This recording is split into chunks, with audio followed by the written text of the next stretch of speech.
Mary Kay Andrews compared today's author with Dorothea Benton Frank and Anne Rivers Seidens. And I'm not going to lie, I'm so jealous. I would love to be compared to those two women. Those are great authors. It's music to my ears as a fan of both authors that I cannot wait to get to know Graze Helena Walz in today's Author's Note. Welcome.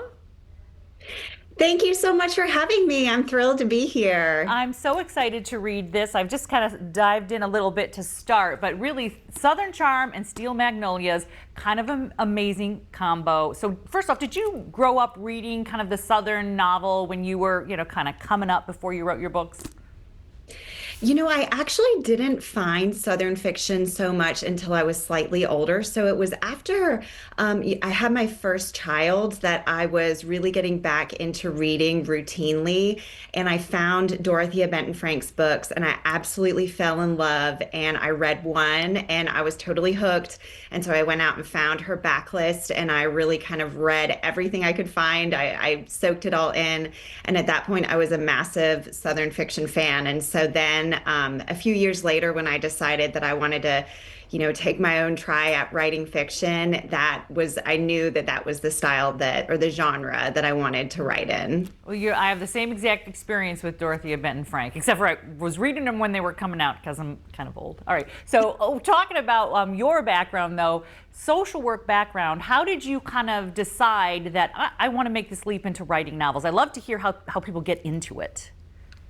Yeah, so, I have heard many authors say that, they were told from a very young age that they were destined to be an author or a writer of some kind.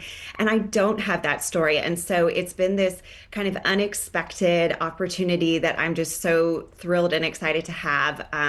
The social work job that I was doing before I had children was just very emotionally demanding. And so when I had children, I decided to take a step back from that. And before long, I've always been a creative person. I love to make things, to craft, to try my hand at any type of art that was accessible to me. And I had a thought, oh, what if I tried to write a book? And in some ways, it kind of felt like an impossible task, which kind of set a fire in me of a challenge. I felt like a challenge that I wanted to give a good old try to. And so once I started writing, I just fell in love with it and I couldn't stop. And from there, I knew that whether or not I could make a career out of it, it was something that I planned to keep doing either way.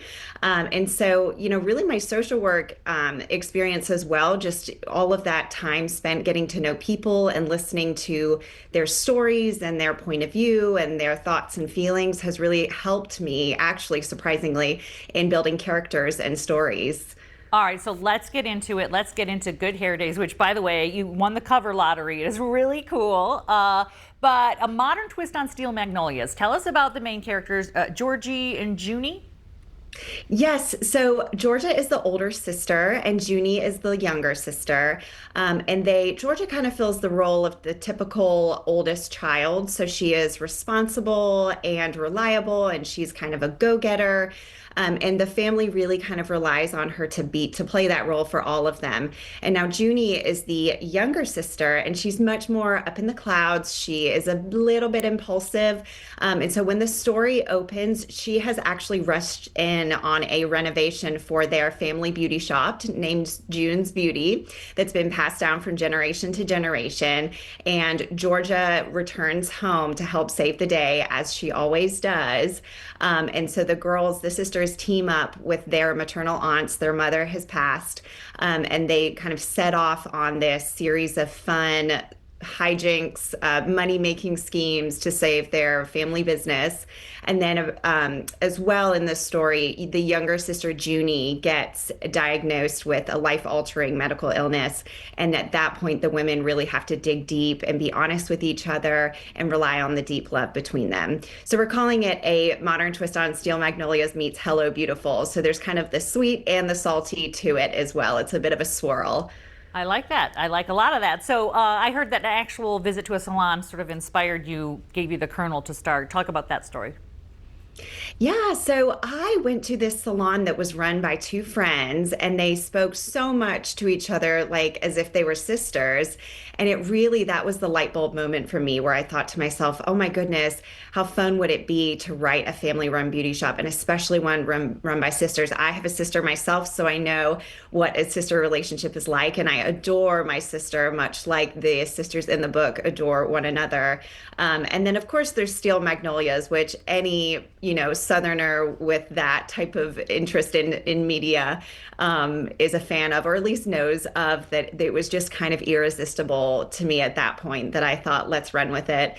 When we have spaces like hair salons, there's kind of a sacredness to it, and the types of conversations that happen in those spaces are special and sometimes they're sneaky. But I just thought that was such a fun jumping off point for a big story. How do you hope, I ask this to a lot of the authors that I interview, but how do you hope that readers feel when they're reading Good Hair Days or when they're done reading one of your books? Mhm. So, Good Hair Days is a bit of a tearjerker. So, for all the readers out there, bring your tissues. But it's also, there's a lot of humor, there's a lot of heart. These women have big hair, they have big hearts, and they are a ton of fun, but they also go through some really hard things. So, what I would really hope that a reader would take away at the end is that even in the most difficult times, there is joy to be found, and that family, the love of family, whether it's one that you're born into or one that you create on your own, can really be a force strong enough to pull us through in the hardest times. I love that. All right, so I want to let everyone know it is out November 11th, wherever books are sold. I'm going to hold it up here so y'all can see it again. Follow Grace Walz author on Facebook. Is Facebook or Instagram? Where are you on the most, so we can make sure we follow you on the account you like to post a lot on? Yes, so Instagram is my most active Okay, account, and my handle there is Grace Helena Books. perfect. I just followed, and you guys should too. You're going to love this book. Thanks for joining us on Author's Note. Thank you for having me. Okay, after the break, two HGTV stars are helping us stay close with our neighbors this Thanksgiving. Wait till you see this. That's